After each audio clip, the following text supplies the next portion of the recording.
पंचतंत्र की कहानी। कुम्हार की कथा। कई साल पहले की बात है।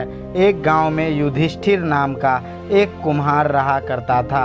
दिन में वह मिट्टी के बर्तन बनाता था और जो भी पैसे मिलते थे उनसे शराब खरीदकर पी लेता था। एक रात वह शराब के नशे में अपने घर लौट रहा था। वह इतना नशे में था कि ठीक से चल भी नहीं पा रहा था। अचानक उसका पैर लड़खड़ाया और वह ज़मीन पर गिर पड़ा।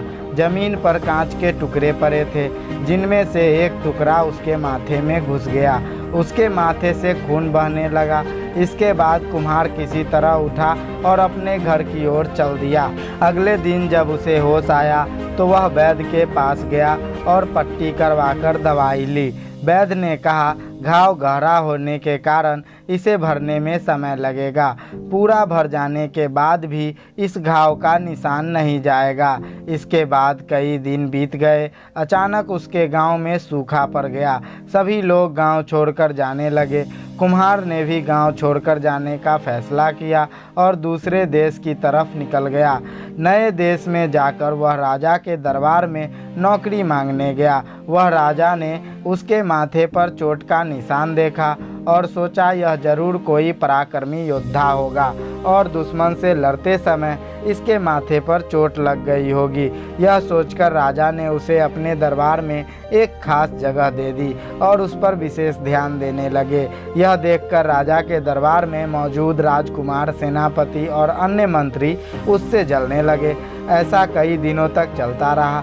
एक दिन शत्रुओं ने राजा के महल पर हमला कर दिया। राजा ने अपनी पूरी सेना को युद्ध के लिए तैयार किया। उसने युधिष्ठिर से भी युद्ध में जाने के लिए कहा। युधिष्ठिर जब युद्ध भूमि की तरफ जा रहा था तो राजा ने उससे पूछा कि उसके माथे पर यह चोट किस युद्ध में लगी। इस पर कुम्हार ने सोचा कि अब वह राजा का भरोसा जीत चुका है और अब अगर राजा को सच बता देगा तो कोई समस्या नहीं होगी। यह सोचकर उसने राजा ने कहा, राजन, मैं कोई योद्धा नहीं हूँ, मैं तो एक साधारण सा कुम्हार हूँ। यह चोट मुझे किसी युद्ध में नहीं बल्कि शराब पीकर गिरने के कारण लगी थी।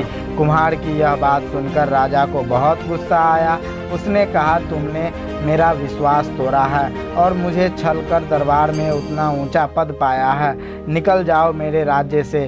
कुम्हार ने राजा से बहुत मन्नतें की। उसने कहा कि अगर उसे मौका मिले तो वह युद्ध में राजा के लिए प्राण भी दे सकता है। राजा ने कहा, तुम चाहे जितने भी वीर और पराक्रमी हो, लेकिन तुम सूरवीरों के कुल से नहीं हो।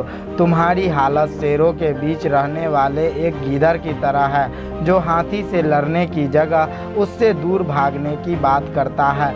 मैं तुम्हें जाने दे रहा हूँ, लेकिन अगर राजकुमारों को तुम्हारा राज पता चल गया तो वो तुम्हें मार डालेंगे। इसीलिए कहता हूँ कि अपनी जान बचाओ और भाग जाओ। कुम्हार ने राजा की बात मानी और तुरंत उस राज्य को छोड़कर चला गया।